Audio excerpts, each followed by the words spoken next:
Hello दोस्तों, welcome to my YouTube channel educational Adda. दोस्तों, आए दिन एग्जाम में काफ़ी कन्फ्यूजिंग क्वेश्चन देखने को मिलते हैं, जिसको सॉल्व करने में आप लोगों को काफ़ी कठिनाइयों का भी सामना करना पड़ता होगा। तो ऐसे ही क्वेश्चन को सॉल्व करवाने हम आप लोगों के लिए 5000 क्वेश्चन का जो सीरीज चला रहे थे, उसमें हम लोगों ने सेट नंबर 16 तक कवर कर लिया है। आज हम लोग सेट नंबर 17 को कवर करेंगे। अगर आपने हमारे पहले की वीडियोज़ को नहीं देखा है तो उसे देख लीजिएगा, क्योंकि यह एग्ज़ाम के दृष्टिकोण से काफ़ी ही महत्वपूर्ण क्वेश्चन है। दोस्तों, शेयर भी कीजिएगा, क्योंकि आपके शेयर और लाइक से हमें मोटिवेशन मिलता है आप लोगों के लिए और भी काफ़ी अच्छी अच्छी वीडियोस को लाने का। तो लाइक कीजिएगा, शेयर कीजिएगा। अगर चैनल पे नए हैं तो सब्सक्राइब कर बेल आइकन को प्रेस कीजिए, ताकि हमारी आने वाली सारी महत्वपूर्ण वीडियोस आप तक सबसे पहले पहुंचती रहे। चलिए स्टार्ट करते हैं आज के सेशन को। आज के सेट का पहला प्रश्न है, निम्नलिखित में से कौन सा राज्य पड़ोसी देश भूटान के साथ सीमा साझा करता है। तो दोस्तों, आपको बता दें, भूटान के साथ भारत के टोटल 4 राज्य सीमा साझा करता है। 4 राज्य जो है वो सीमा साझा करता है, जिसमें से पश्चिम बंगाल, असम, अरुणाचल प्रदेश और सिक्किम, ये चारों राज्य भूटान के साथ सीमा साझा करता है।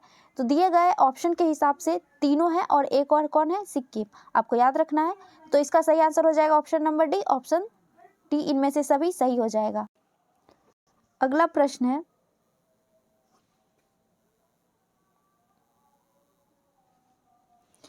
अरावली पहाड़ी के पश्चिमी छोर से निम्न में से कौन सी नदी निकलती है। दोस्तों, अरावली की पहाड़ी की जो पश्चिमी छोर है उससे लूनी और माही नदी निकलती है। कौन कौन सी नदी निकलती है? लूनी नदी और माही नदी निकलती है। तो इसका सही आंसर क्या हो जाएगा ए और बी दोनों सही है। तो इसका सही आंसर ऑप्शन नंबर डी हो जाएगा। दोस्तों, बनास नदी जो है यह अरावली के पूर्व छोर से निकलता है, आपको ध्यान रखना है। अरावली के पूर्व छोर से बनास नदी निकलता है, जो चंबल की सहायक नदी है, और अरावली के पश्चिमी छोर से लूनी और माही नदी निकलती है। आपको दोनों याद रखना है, काफी महत्वपूर्ण प्रश्न है ये, तो आप इसको याद रखिएगा। अगला प्रश्न है, सैंडल पीक की अवस्थिति है। दोस्तों, सैंडल पीक यह उत्तरी अंडमान में स्थित है। कहाँ स्थित है? उत्तरी अंडमान में। इसका सही आंसर ऑप्शन नंबर बी हो जाएगा, उत्तरी अंडमान। दोस्तों, अंडमान निकोबार की सबसे ऊंची चोटी की बात करें तो सबसे ऊंची चोटी माउंट हैरियट है। कौन सा है? माउंट हैरियट है, आपको ये भी याद रखना है। अगला प्रश्न है, दिए गए विकल्पों में कौन कृष्णा की सहायक नदी नहीं है। इसमें से पूछ रहा है कि कौन सी कृष्णा की सहायक नदी नहीं है। पहला ऑप्शन में है अमरावती, जो कि बिल्कुल कृष्णा की सहायक नदी है। पंचगंगा भी कृष्णा की सहायक नदी है और मूसी नदी भी है। इसमें से कौन सा नहीं है? तो पेनगंगा। पेनगंगा जो है यह गोदावरी की सहायक नदी है। पेनगंगा, वेनगंगा, ये सब जो है गोदावरी की सहायक नदी है। तो एग्जाम में नदी से तो एक क्वेश्चन आता ही आता है, तो इसलिए आपको नदी के बारे में काफ़ी अच्छे से पढ़ना है। तो इसका सही आंसर क्या हो जाएगा ऑप्शन नंबर डी, पेनगंगा, जो कि गोदावरी की सहायक नदी है, ना कि कृष्णा की। कृष्णा की सहायक नदी अमरावती, मूसी और पंचगंगा है। ठीक है, आपको ध्यान रखना है। अगला प्रश्न है, भारत में किस क्षेत्र में अत्यधिक असिंचित खेती की जाती है। पहले तो आप जान लीजिए असिंचित खेती होती क्या है। तो दोस्तों, ऐसा क्षेत्र जहाँ पे वर्षा की कमी होती है, कम वर्षा की वजह से जो खेती की जाती है उसे असिंचित खेती कहते हैं। तो ऐसी खेती सबसे ज़्यादा दक्कन पठार में की जाती है। कहाँ किया जाता है? दक्कन के पठार में। तो इसका सही आंसर हो जाएगा ऑप्शन नंबर सी। दोस्तों, ऐसे क्षेत्र में सिंचाई के लिए वर्षा से जो तालाब बनता है, वहाँ पे जो चट्टान होते हैं और चट्टान में प्राकृतिक रूप से जो गड्ढे होते हैं, वर्षा की वजह से वहाँ उस गड्ढे में पानी भर जाता है और वो तालाब का रूप ले लेता है। तो ऐसे ही तालाब से सिंचाई की जाती है दक्कन के पठारी क्षेत्र में। ठीक है, तो इसका सही आंसर हो जाएगा ऑप्शन नंबर सी, जहाँ सबसे अधिक सिंचित खेती असिंचित खेती की जाती है। अगला प्रश्न है, उत्तरी मैदानों में चलने वाली गर्म और शुष्क हवाएं जो पंजाब से लेकर बिहार तथा दिल्ली से पटना के बीच तीव्र होती है। तो दोस्तों, उत्तरी भाग में जो गर्म और शुष्क हवा चलती है, यानी जो गर्मी के दिन में शुष्क हवा चलती है, उसे लू कहते हैं। क्या कहते हैं? लू। तो इसका सही आंसर ऑप्शन नंबर डी हो जाएगा। लू के टाइम पे दोपहर में नहीं निकलना चाहिए, क्योंकि यह जानलेवा भी हो सकता है। ठीक है, तो आपको ध्यान रखना है, क्या कहा जाता है? लू कहा जाता है उत्तरी मैदानी क्षेत्र में जो गर्म और शुष्क हवाएं चलती हैं। अगला प्रश्न है, निम्नलिखित में से कौन सी विशेषताएं विकासशील या विकसित देशों में समान नहीं होती। दोस्तों, विकास और विकसित देशशील यानी कि जो विकसित हो रहा है अभी, उसे विकासशील देश कहते हैं, और जो विकसित हो चुका है उसे विकसित देश कहते हैं, जिसका विकास हो चुका है। तो इन दोनों के बीच क्या फ़र्क रहता है? तो तकनीकी उन्नति का फ़र्क रहता है, गरीबी दर का, गरीबी सूचकांक का जो है वो डिफरेंस रहता है। तो तकनीकी जो मेन है, तकनीकी उन्नति, यह विकसित देशों में अधिक उन्नत होता है, जो कि क्या होता है, विकासशील देशों की तुलना में विकसित देशों में अधिक उन्नत तकनीक होती है। तो मेन क्या हो जाएगा, तकनीकी उन्नति असमान रहती है। तो इसका सही आंसर ऑप्शन नंबर बी हो जाएगा। बाकी उत्पादकता के निम्न स्तर, निम्न प्रति व्यक्ति सकल राष्ट्रीय उत्पादन या फिर पूंजी की कमी, ये सभी दोनों ही देश में होते हैं, यानी विकासशील देश में भी होते हैं और विकसित देशों में भी होते हैं। लेकिन तकनीकी की उन्नति जो है वो विकसित देशों में अधिक उन्नत होती है विकासशील देशों की तुलना में, आपको ध्यान रखना है। तो इसका सही आंसर ऑप्शन नंबर बी हो जाएगा। अगला प्रश्न है, जीएसटी किस प्रकार का कर है? तो दोस्तों जीएसटी यह एक अप्रत्यक्ष कर है, यानी कि जो लोग जीएसटी देते हैं वह प्रत्यक्ष रूप से कर नहीं भरते हैं, उसे किसी वस्तु के माध्यम से या फिर जब आप कोई सामान खरीदते हैं उस माध्यम से जो कर लिया जाता है उसे अप्रत्यक्ष कर कहते हैं। तो उसी तरह जब आप कोई सामान खरीदते हैं तो उस पर जीएसटी लगाया जाता है। तो ये किस प्रकार का कर हो गया? ये हो गया अप्रत्यक्ष कर। तो इसका सही आंसर होगा ऑप्शन नंबर ए, अप्रत्यक्ष कर। अगला प्रश्न है, सार्वजनिक क्षेत्र में विनिवेश को क्या कहते हैं? तो दोस्तों सार्वजनिक क्षेत्र में जो विनिवेश होता है उसे निजीकरण कहते हैं। क्या कहते हैं? निजीकरण कहते हैं। यानी कि सरकार अपने स्वामित्व का जो अधिकार है, स्वामित्व वाला, यानी कि सरकारी संपत्ति जो है, जब उस सरकारी संपत्ति में 50% या उससे अधिक प्रतिशत जब निजी कंपनी को बेची जाती है तो ऐसी कंपनी, ऐसी चीज जो है वो निजीकरण कहलाते हैं। तो इसका सही आंसर हो जाएगा ऑप्शन नंबर ए, निजीकरण। अगला प्रश्न है, आय और उपभोक्ता में किस प्रकार का संबंध है? तो दोस्तों आय और उपभोक्ता में प्रत्यक्ष संबंध है। इसका सही आंसर ऑप्शन नंबर सी हो जाएगा, प्रत्यक्ष संबंध है और आय और उपभोक्ता में। क्यों? क्योंकि जब आय बढ़ता है तो उपभोक्ता भी बढ़ता है, उपभोग भी बढ़ता है, तो इसलिए इसका प्रत्यक्ष संबंध है, सीधा सीधा संबंध है। अगला प्रश्न है,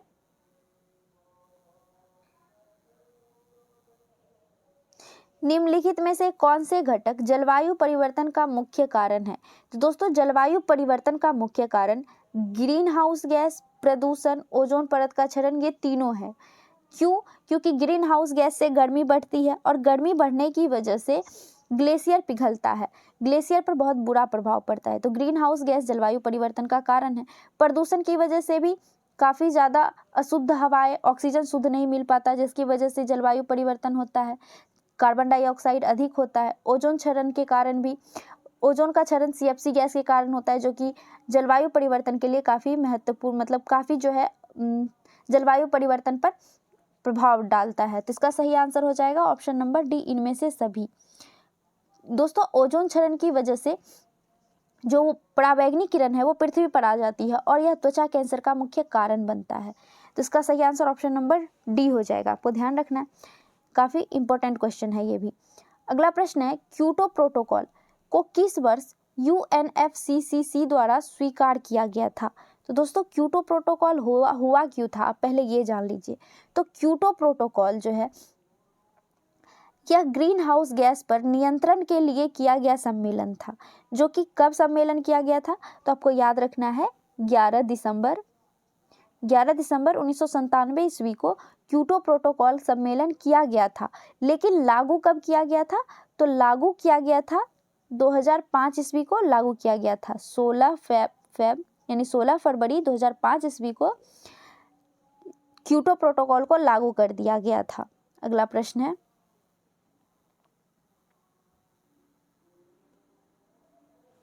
निम्नलिखित प्रश्नों को सही सुमेलित करें।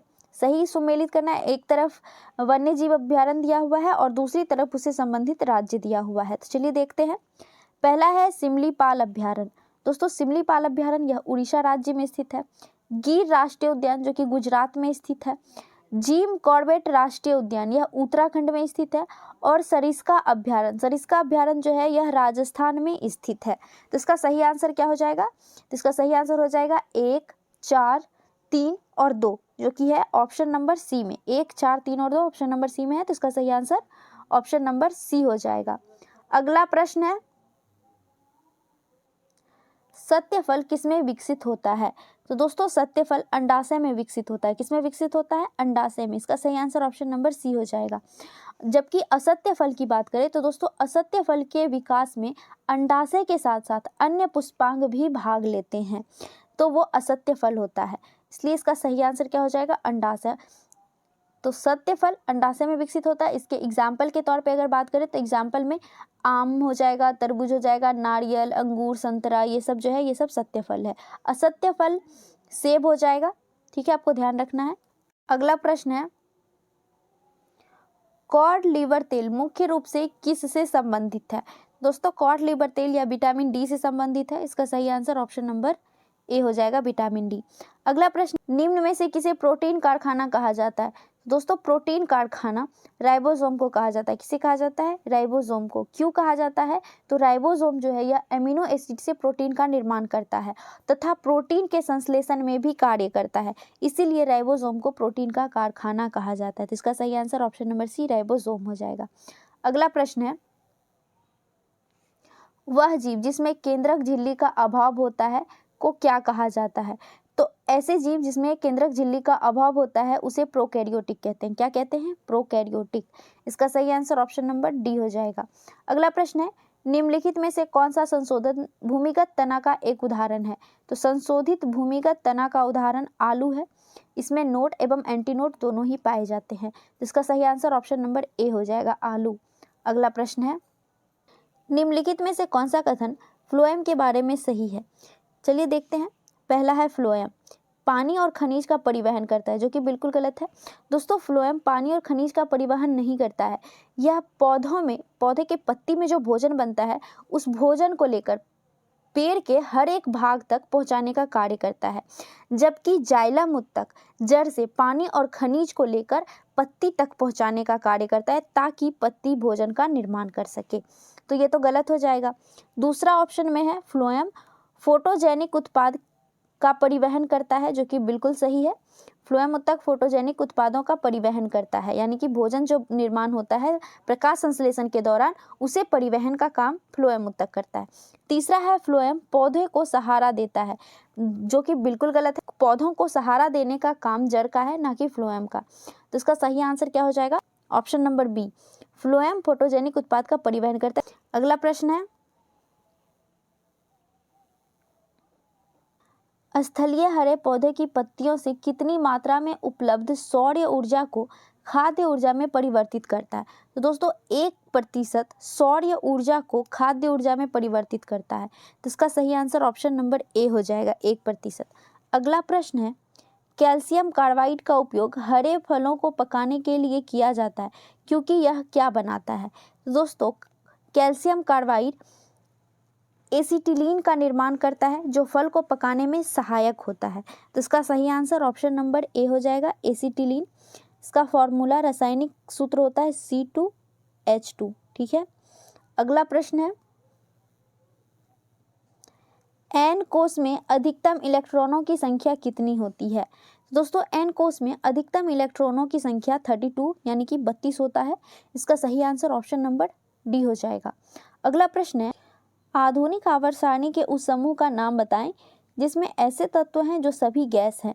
दोस्तों आधुनिक आवर्त सारणी के ग्रुप 18 यानी समूह 18 के सभी तत्व गैस होते हैं।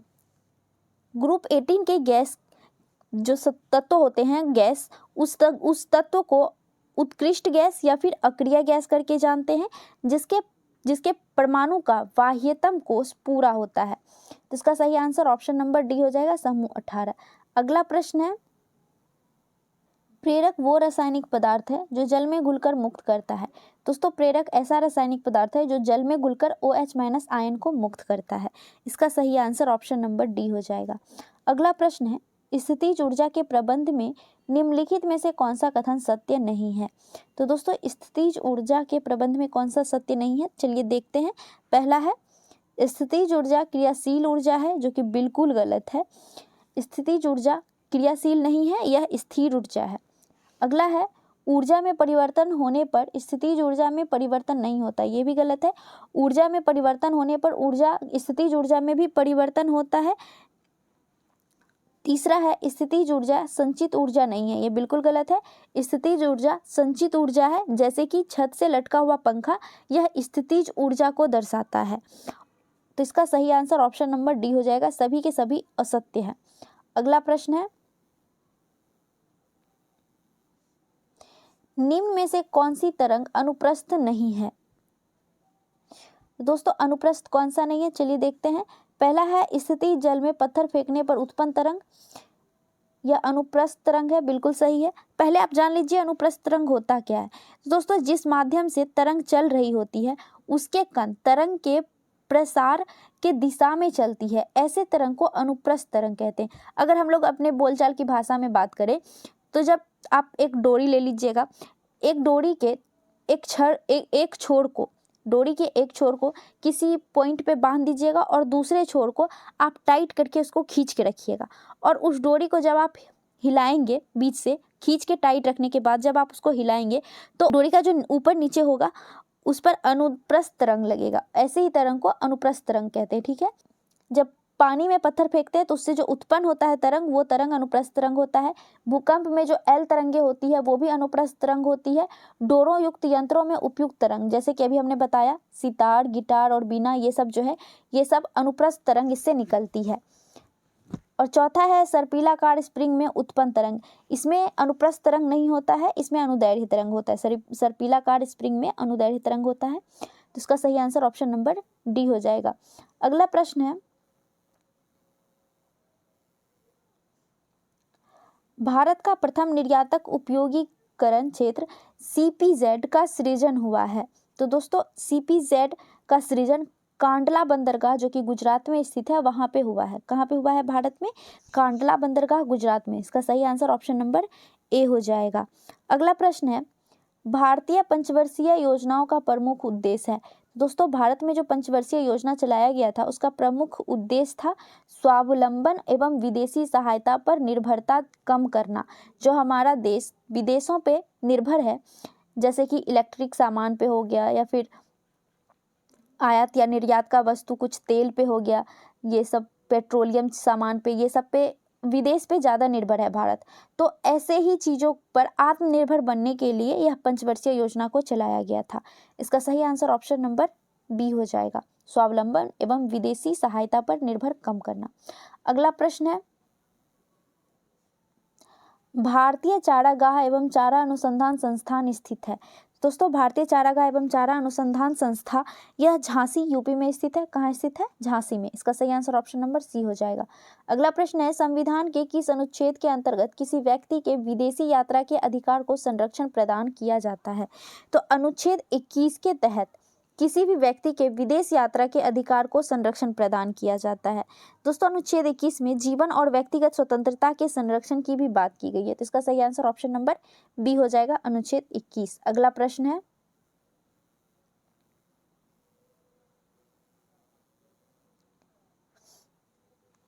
सेवा के अधिकार की अवधारणा सर्वप्रथम किस देश में प्रारंभ हुआ?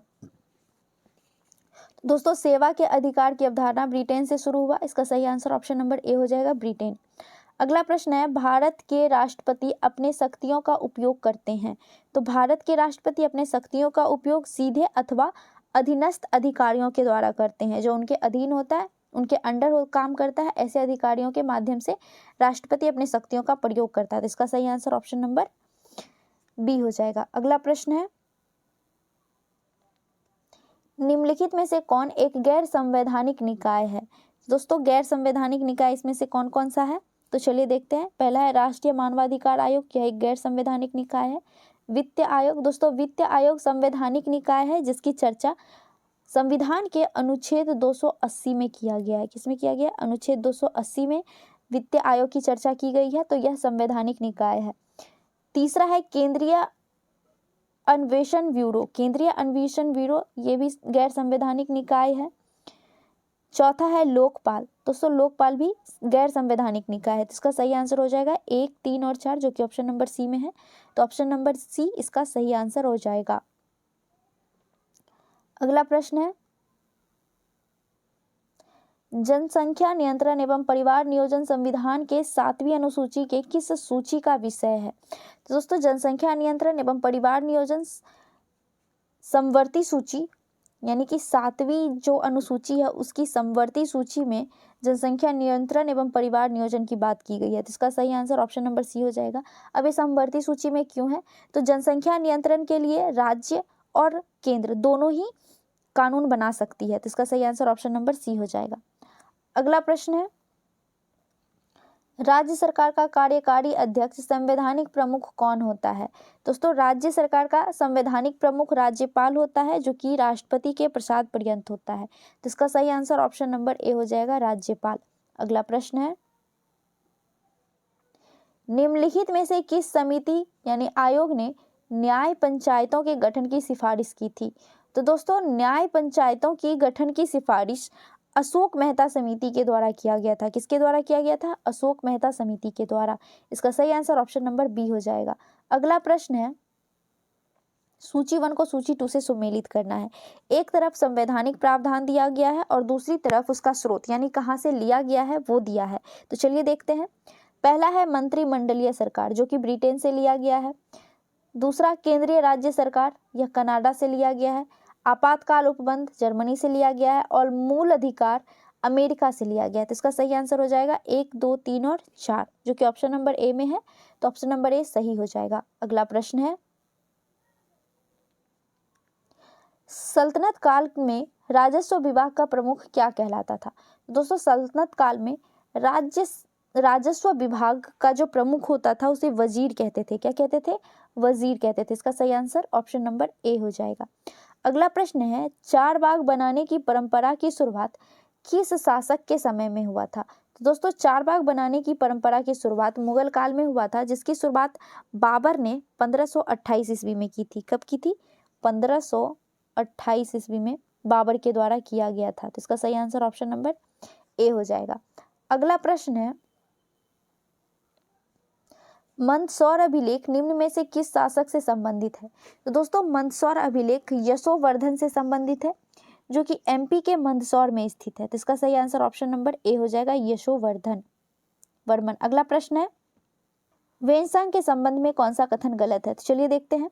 पहला है हर्षवर्धन के शासनकाल में भारत आया था, तो बिल्कुल वेनसांग हर्षवर्धन के शासनकाल में भारत आया था। दूसरा है इसका भ्रमण वृत्तांत सी यूकी में वर्णित है। तो दोस्तों वेनसांग के द्वारा लिखित सी यूकी में उन्होंने अपना यात्रा वृत्तांत लिखा था, जो कि बिल्कुल सही है। दूसरा ऑप्शन भी सही है। तीसरा है वेनसांग ने बुद्ध की प्रतिमा के साथ साथ सूर्य एवं शिव की प्रतिमाओं का भी पूजन किया था, जो कि बिल्कुल सही है। इन्होंने अपनी पुस्तक सीयूकी में लिखा है कि उन्होंने बुद्ध की प्रतिमा के साथ साथ सूर्य एवं शिव दोनों की प्रतिमा की भी पूजा की थी। तो इसका सभी कथन जो है वो सत्य है। तो इसका सही आंसर क्या हो जाएगा? ऑप्शन नंबर डी इसका सही आंसर हो जाएगा। अगला प्रश्न है, सैंधव सभ्यता के प्रमुख स्थल रोपर किस नदी के किनारे स्थित है? दोस्तों सैंधव सभ्यता की जो प्रमुख स्थल रोपर है वह सतलज नदी के किनारे स्थित है। कहाँ स्थित है? सतलज नदी के किनारे हिमाचल प्रदेश की सीमा पर स्थित है। तो इसका सही आंसर ऑप्शन नंबर डी हो जाएगा। अगला प्रश्न है, उत्तरकालीन मुगल सम्राट में सर्वाधिक समय तक शासन किसने किया था?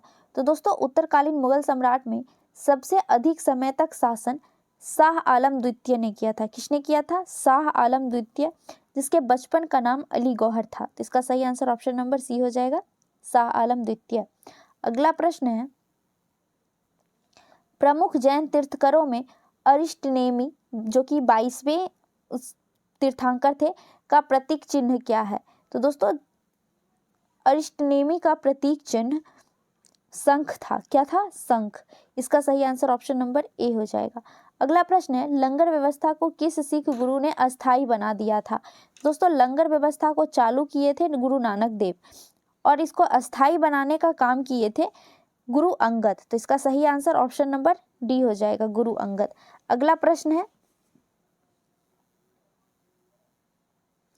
निम्नलिखित गवर्नर जनरल में से किसने राजकीय कोषागार को मुर्शिदाबाद से हटाकर कलकत्ता लाया था? तो दोस्तों राजकीय कोष को मुर्शिदाबाद से हटाकर कलकत्ता लाने का काम वॉरेन हेस्टिंग्स ने किया था। किसने किया था? वॉरेन हेस्टिंग्स ने। इसका सही आंसर ऑप्शन नंबर ए हो जाएगा। अगला प्रश्न है, पहली बार स्वराज शब्द का प्रयोग कब किया गया था? दोस्तों स्वराज शब्द दिया किसने था? तो आपको याद रखना है स्वराज शब्द दयानंद सरस्वती ने 1896 ईस्वी में दिया था। लेकिन स्वराज शब्द का पहली बार प्रयोग दादा भाई नौरोजी ने कलकत्ता अधिवेशन जो कि 1906 ईस्वी में हुआ था वहां पे किया था। तो इसका सही आंसर ऑप्शन नंबर बी हो जाएगा। 1906 ईस्वी में दादा भाई नौरोजी के द्वारा किया गया था स्वराज शब्द का प्रयोग। अगला प्रश्न है, आर्थिक सहयोग और विकास संगठन का मुख्यालय कहाँ है? तो दोस्तों आर्थिक सहयोग और विकास संगठन का मुख्यालय पेरिस में है। इसका सही answer option number C Paris हो जाएगा। अगला प्रश्न है, 49वीं समानांतर रेखा किन दो देशों की अंतर्राष्ट्रीय सीमा रेखा है? दोस्तों 49वीं अंतर्राष्ट्रीय सीमा रेखा यह यूएसए एवं कनाडा की सीमा रेखा है। इसका सही आंसर ऑप्शन नंबर ए हो जाएगा। उत्तर कोरिया और दक्षिण कोरिया के बीच 38वीं अक्षांश रेखा स्थित है। अगला प्रश्न है,